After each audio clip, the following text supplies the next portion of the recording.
Hello বন্ধুরা, তোমরা কেমন আছো? আশা করি ভালো আছো। তো আমিও ভালো আছি। তো সকাল সকাল দেখো আমি কি করছি, দেখতেই পাচ্ছ আমি কাঠের উনুন জ্বালিয়েছি। তার কারণ হলো জল গরম করছি আমার কিছু জামা কাপড় ভেজাবো দেখে। তো আমার একটু স্বভাব আছে, একটু হালকা গরম জলে না মেশালে ভালো লাগে না, মনে হয় জামা কাপড় কিছুতেই পরিষ্কার হয় না। যাই হোক, যতই ওয়াশিং মেশিন থাকুক, আমার ওয়াশিং মেশিন আছে, তবুও ওয়াশিং মেশিনে আমি খুব একটা কাচি না, হাতেই কাচি। আর যেগুলো বড় বড় থাকে সেগুলো ওয়াশিং মেশিনে কাচি, আর বেশিরভাগই আমি হাতে কাচার চেষ্টা করি। তো যেহেতু আমাদের বাগানে প্রচুর কাঠ, সেই কারণে আমি মানে ছাদে একটা কাঠের উনুন বানিয়ে নিয়েছি। তো সেইখানে আমি মাঝে মাঝে জল গরম করে নিই। তো এই দেখে দেখো আমার ছেলে কি করছে, স্কুলে যাবে, ওকে বারবার বলছি চল স্কুল আছে। তো সোলার একটা মানে বাক্স ছিল, ওটাকে ভেঙে সারা ছাদ নষ্ট করেছে। তো আমি ওকে বললাম যে এইগুলো পরিষ্কার করবি, যেহেতু তুই নোংরা করেছিস তুই পরিষ্কার করবি। তো যাই হোক, কোনো রকমে মানে গুছিয়ে রেখে দিয়েছে। তো তারপর ওকে নিয়ে চলে আসলাম, স্নান টান করিয়ে নিয়ে চলে আসলাম।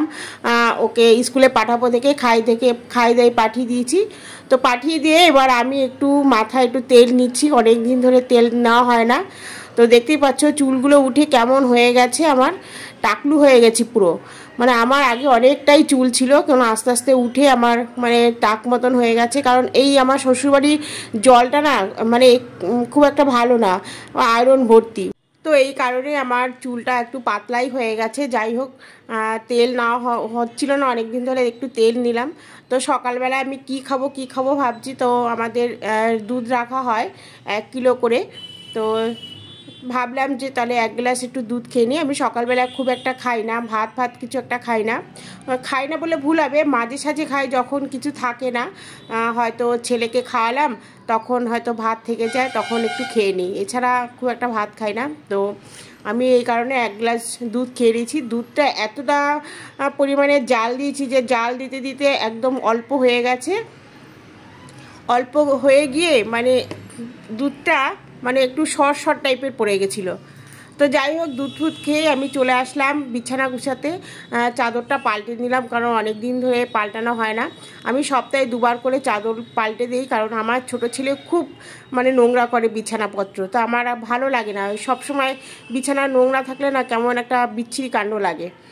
তো যাই হোক, তাছাড়া রাস্তার ধারে ঘর, সবসময় ধুলোবালি তো থাকেই।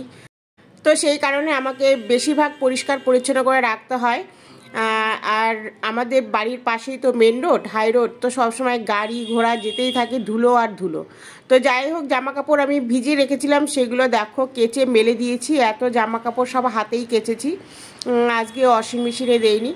তো ঘন্টাখানিক পর অনেক কাজ করলাম, কাজ করে দেখলাম জামা কাপড়গুলো সব শুকিয়ে গেছে, সব তুলে নিয়ে আসলাম।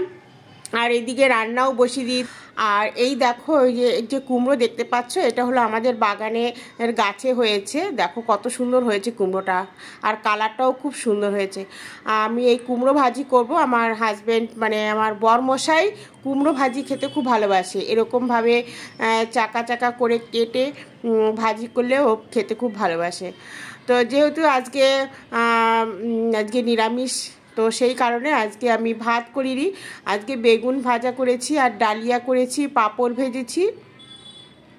আজকে এই দিয়েই খাওয়া হবে। তো আমিও পরে স্নান করে খেয়ে নেব, ওদেরকে খেতে দিয়ে দিয়েছি।